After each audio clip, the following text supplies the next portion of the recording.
News Sankranti పండుగలో కనుమ రోజు అంతా చుక్కా ముక్కకే ఓటు వేస్తారు. విజయవాడలో మందుబాబుల మాట అలాగే ఉంది. ధర పెరిగినా సరే లిక్కర్కు జై కొడుతున్నారు మద్యం ప్రియులు. సంక్రాంతి పండుగకు మందు కంపల్సరీ కదా అంటున్న లిక్కర్ లవర్స్ గురించి మా ప్రతినిధి రామ్ మరింత సమాచారం అందిస్తారు. కనుమ పండుగ అంటే మందు ముక్క ఈ రెండు అని చెప్పేసి అందరూ చెప్తారు. అయితే మనం ప్రస్తుతం విజయవాడలో ఉన్న వైన్ షాపుల దగ్గర ఉన్నాము. వైన్ షాపుల దగ్గరికి ఉదయం నుంచే కూడా భారీ సంఖ్యలో మందుబాబులంతా కూడా వచ్చి వాళ్ళు వైన్ కొనుక్కెళ్తున్నటువంటి పరిస్థితి అయితే ఉంది. ఇక్కడ లిక్కర్ సేల్స్ కూడా భారీగానే జరుగుతున్నాయి. అయితే ఇంకొక పక్కన పర్మిట్ రూములు కూడా ఉండడం, పర్మిట్ రూముల్లో కూర్చుని మందు తాగే వాళ్ళు కావచ్చు, మందు కొనుక్కుని ఇళ్లకు పట్టుకెళ్ళిపోయే వాళ్ళు కావచ్చు, ఇలా అత్యధికంగానే మందు సేల్స్ అయితే జరుగుతున్నాయని చెప్పచ్చు. పండగ సందర్భంగా గట్టిగానే అంటే 10 రూపాయలు పెరిగినప్పటికీ కూడా మందు సేల్స్ అయితే మాత్రం ఎక్కడ ఆగినటువంటి పరిస్థితి అయితే లేదు.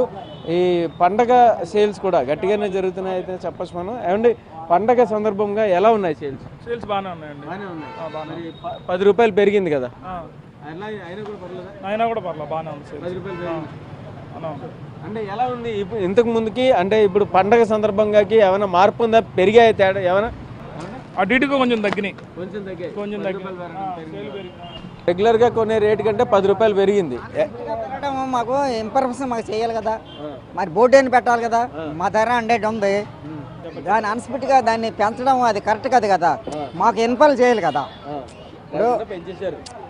ఇప్పుడు అది లేకుండా పెంచేశారు అంటున్నారు విపరీతంగా. చూస్తే కనుక సోదరా, ఎలా ఏంటి మందు మరి 10 రూపాయలు పెరిగింది, సంక్రాంతి పండుగ సందర్భంగా భారీగానే కొంటున్నారు అందరూ? పండగ తప్పదుగా, 10 రూపాయలు 20 రూపాయలు పెరిగినా తాగ తప్పదుగా. అంతేనా? పండగ పెరిగినా తాగాల్సిందే. పర్మిట్ రూములు కూడా పెట్టి మరి ఉన్నాయి కదా ఇక్కడ? ఉన్నాయి, అక్కడ కూడా భారీగానే 80-90 క్వింటాలు మోతున్నాం. మరి ఇంటికి వెళ్ళినప్పుడు కొద్దిగా ఒళ్ళు నొప్పులు కాళ్ళ నొప్పులు ఉంటాయి కదా. అంతేనా లేకపోతే పండగ సందర్భంగా ఎక్కువ? మేము కష్టపడి పని చేసుకునే వాళ్ళం. అంతేనా? సో అది కష్టపడి పనిచేసిన వాళ్ళందరూ తాగుతారు అంటున్నారు. మా పండగ సందర్భంగా ఎక్కువగా కొంటున్నారండి మందు? పండగ సందర్భంగా అంటే ఒక రోజు ఎక్స్ట్రా అవుతుంది పండగ రోజు. రేట్లు పెరిగినా కూడా అలాగే ఉందా? తప్పదు కదండి, అన్ని రేట్లు పెరుగుతున్నాయి. అన్ని రేట్లు పెరుగుతున్నాయి. సో అది చూస్తే కనుక మందు రేటు కూడా మామూలుగా నిత్యావసరాల రేట్లు పెరిగితే ఎలా మాట్లాడతారో అలాగే మాట్లాడుతున్నటువంటి పరిస్థితి అయితే ఉంది. మందు కూడా ఒక నిత్యావసరం లాగా మారిపోయింది అన్నట్టుగా కూడా ఇక్కడ వీళ్ళు మాట్లాడుతున్న దాన్ని బట్టి అయితే అర్థమవుతుంది. దుకాణంలో ఉన్న వాళ్ళు అంటే అమ్మకందారులు కావచ్చు, ఇంకొక పక్కన రెగ్యులర్గా మందు తాగే మందుబాబులు కావచ్చు, మొత్తానికి అయితే మాత్రం సంక్రాంతి పండుగని వైన్స్తో అంటే లిక్కర్తో చేసుకుంటున్నారని అయితే మాత్రం ఇక్కడున్న పరిస్థితి అయితే చాలా క్లియర్గా అర్థమవుతుంది.